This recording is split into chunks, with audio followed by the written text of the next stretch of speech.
All right, so in this recording, I'm gonna go over several other things requiring for the Project 3 matte painting, basic guidelines, etc. So I'm in Photoshop, and here's my main topics. So the first one here is to have a theme. So it could be like, for example, zombies or post-apocalyptic, fantasy, sci-fi, steampunk, cyberpunk, western, surreal, or it could even be like a hybrid mix. So, for example, steampunk is like a hybrid mix. Steampunk is where it's old western mixed with, say, sci-fi. So that's what I mean by like a hybrid mix. So that's the main thing. First is to have a theme, a general idea, first and foremost.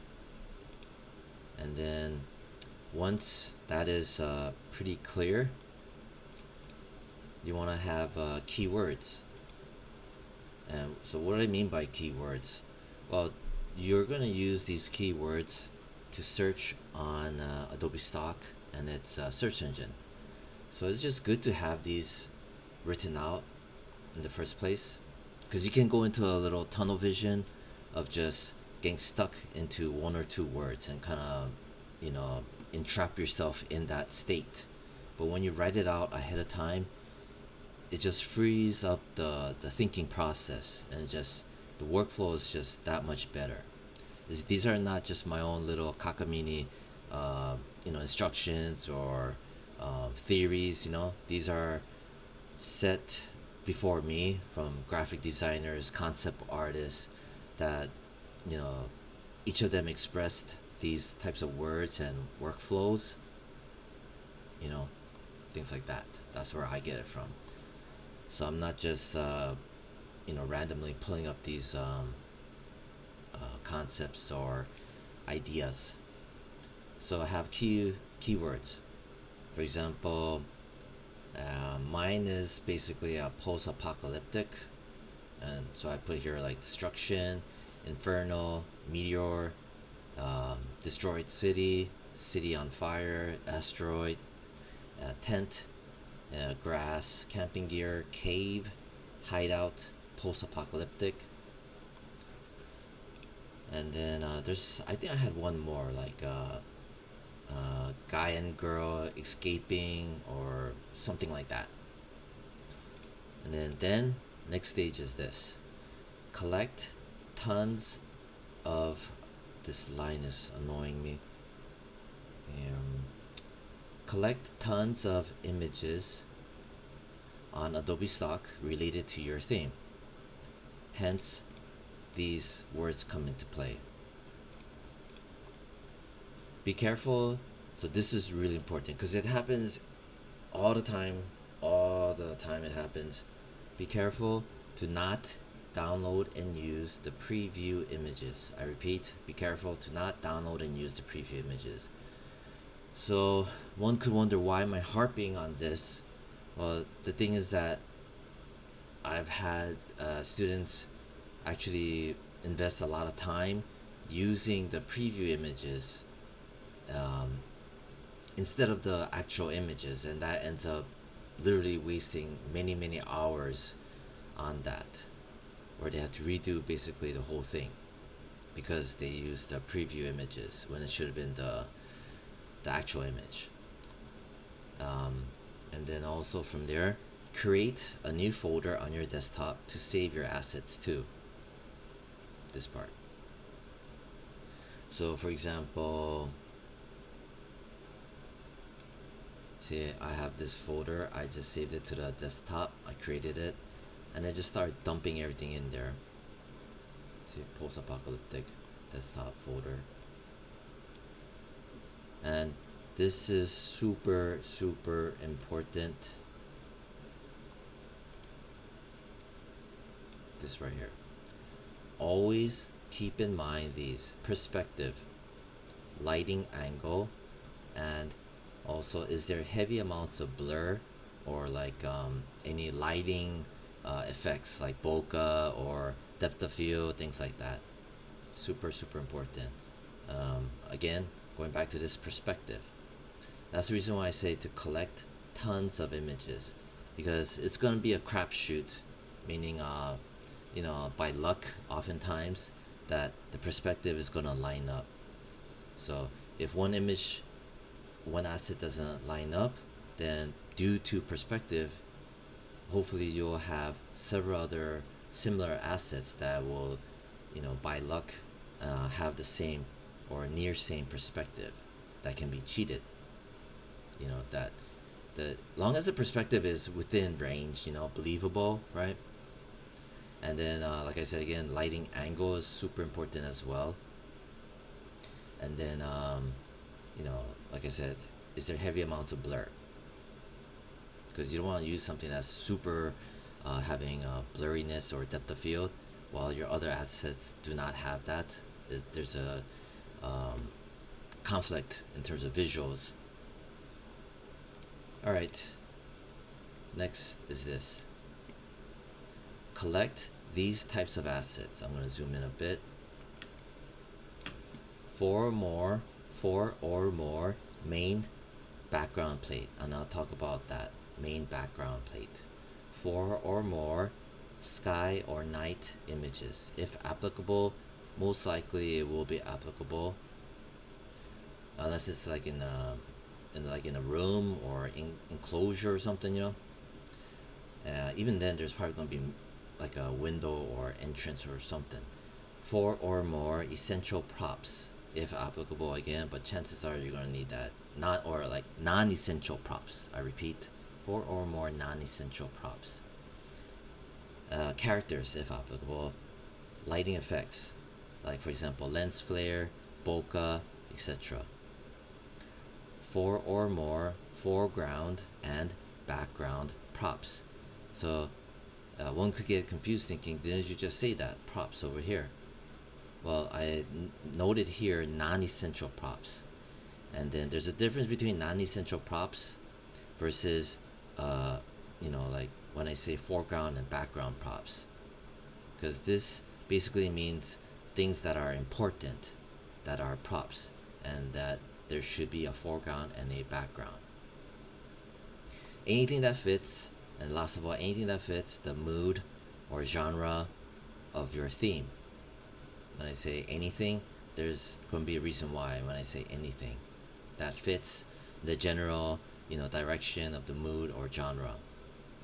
Because this alone, when you keep your mind open, right, that to collect other images, it could spark more creativity, and things that might not have been thought of in the first place, but then when you collect it, you're like, oh shoot, I'm glad I collected this because it'll fit into my scene. That's the reason why. All right, so that part. Next is to create a mood board. So you could do something like 5,000 pixels by 5,000 pixels in Photoshop. Something big. 5,000 is massive, right? But if there's gonna be a lot of assets collected, it might as well just be this big. And I'll further explain why. Open one image in Photoshop at a time, which I'm gonna show in real time. After you made the 5,000 by 5,000, then you're gonna drag and drop each image into Photoshop. And now I'm gonna explain why this method of drag and drop and not just import. Everything I'm mentioning here is to prevent headache, to prevent pulling your hair out and screaming at the computer. And next is, even though this is a mood board, right, immediately convert each image into a smart object. Immediately convert each image into a smart object. Just trust me on this. You're gonna want to do this. I've had students that say, I'm gonna do whatever I want, and then sure enough it blows up their project. Name each smart object. I repeat, name each smart object. There's going to be also a reason why. Everything here is supposed to streamline workflow, which will in return have a faster working progress. Next is your Photoshop workflow.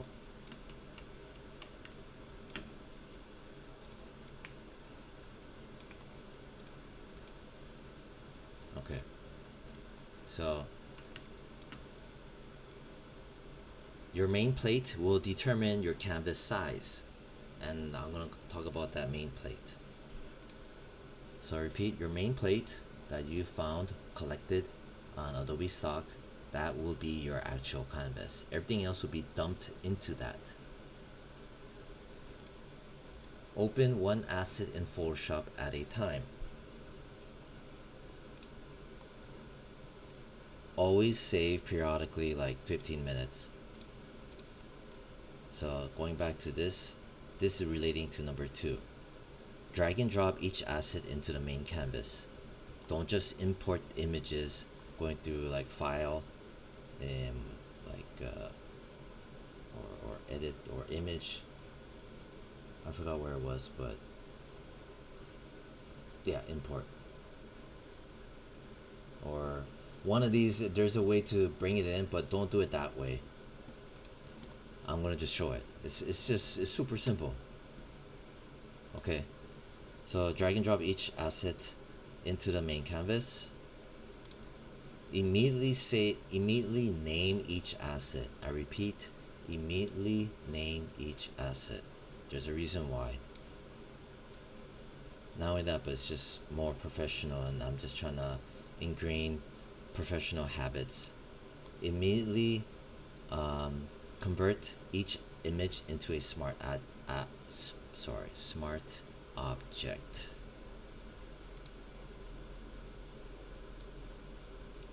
And then also layer mask each asset.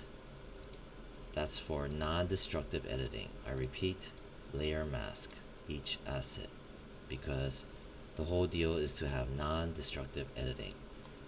With that in mind, right? With that layer mask, that will allow for softening the edges for each asset, which I will show. It's basically the same thing from project number 2.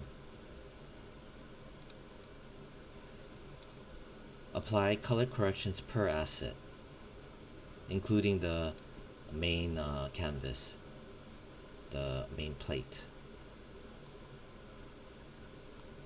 Again, use not again, but use clipping mask per asset. That's for non-destructive editing as well. So there's the layer mask, and then there's your clipping mask, which I will show as well. When I show it, everything will come into play again, meaning students will remember what I was talking about from project 2. The color corrections, there are photo filter, exposure, levels, hue, saturation, or excuse me, or curves, right? I mean, it doesn't mean that all of these have to be applied, right? But oftentimes I'll do at least, for sure, photo filter, for sure, exposure, and or levels. They all have their own, like for example, exposure and levels, they have similarities, but they have their own unique characteristics of how they manipulate light and dark. And it's just good to practice several of them to train the eye. Then there's hue and saturation, also as well as curves, etc., blah blah blah blah. So that's pretty much it. All of that. I'm just gonna save this. Now, going back to this, right? Or this. No, this. So my theme is post-apocalyptic. That is my theme.